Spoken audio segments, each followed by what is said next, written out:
মিশিগানের বৃহত্তম ইহুদি উপাসনালয় সিনাগগে ভয়াবহ হামলার নেপথ্যে চাঞ্চল্যকর তথ্য প্রকাশ করল এফবিআই। লেবানিজ বংশোদ্ভূত মার্কিন নাগরিক আয়মান গাজালির এই হামলা কি হিজবুল্লাহর আদর্শে অনুপ্রাণিত ছিল? হামলার আগে কেন তিনি ইরানের প্রয়াত নেতার ছবি শেয়ার করেছিলেন এবং নিজের বোনকে কি বার্তা পাঠিয়েছিলেন? যুক্তরাষ্ট্রে ক্রমবর্ধমান ইহুদি বিদ্বেষী অপরাধ ও এই ঘটনার বিস্তারিত জানুন প্রতিবেদনে। যুক্তরাষ্ট্রের মিশিগান অঙ্গরাজ্যের বৃহত্তম ইহুদি উপাসনালয়ে গত 12ই মার্চের ভয়াবহ হামলার ঘটনায় এক চাঞ্চল্যকর প্রতিবেদন প্রকাশ করেছে এফবিআই। গোয়েন্দা সংস্থাটির মতে এই হামলাটি ছিল একটি সুপরিকল্পিত সন্ত্রাসবাদী কাজ, যা মূলত ইরান সমর্থিত গোষ্ঠী হিজবুল্লাহর আদর্শ দ্বারা অনুপ্রাণিত।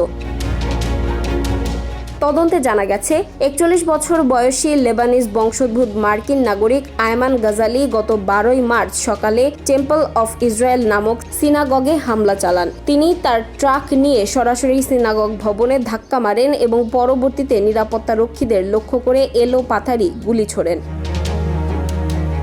প্রত্যক্ষদর্শীরা জানিয়েছেন, গাজালি আতশবাজি ব্যবহার করে সেখানে একটি বড় বিস্ফোরণও ঘটান। হামলার সময় সিনাগগের ভেতর প্রি স্কুলের শিশুরা উপস্থিত থাকলেও সৌভাগ্যবশত গাজালি ছাড়া আর কেউ এই ঘটনায় প্রাণ হারাননি। হামলা শেষে তিনি ঘটনাস্থলেই আত্মহত্যা করেন।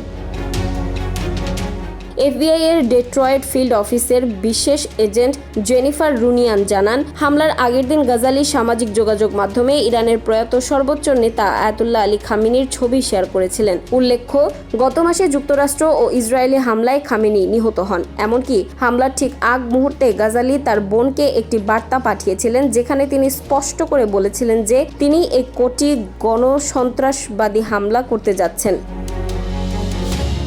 যুক্তরাষ্ট্রের অ্যাটর্নি জেরোম বোর্গেন জানিয়েছেন, গাজালি বেঁচে থাকলে তার বিরুদ্ধে হিজবুল্লাহকে বস্তুগত সহায়তা দেওয়ার অভিযোগে মামলা করা হতো। যুক্তরাষ্ট্রের সাম্প্রতিক সময়ে ইহুদি বিদ্বেষী অপরাধ বা অ্যান্টিসেমিটিক ইনসিডেন্ট আশঙ্কাজনক হারে বৃদ্ধি পেয়েছে, যা নিয়ে মার্কিন প্রশাসন গভীর উদ্বেগের মধ্যে রয়েছে। বিশ্ব রাজনীতির এই অস্থির সময়ে এই হামলা নতুন করে নিরাপত্তাহীনতার জন্ম দিয়েছে।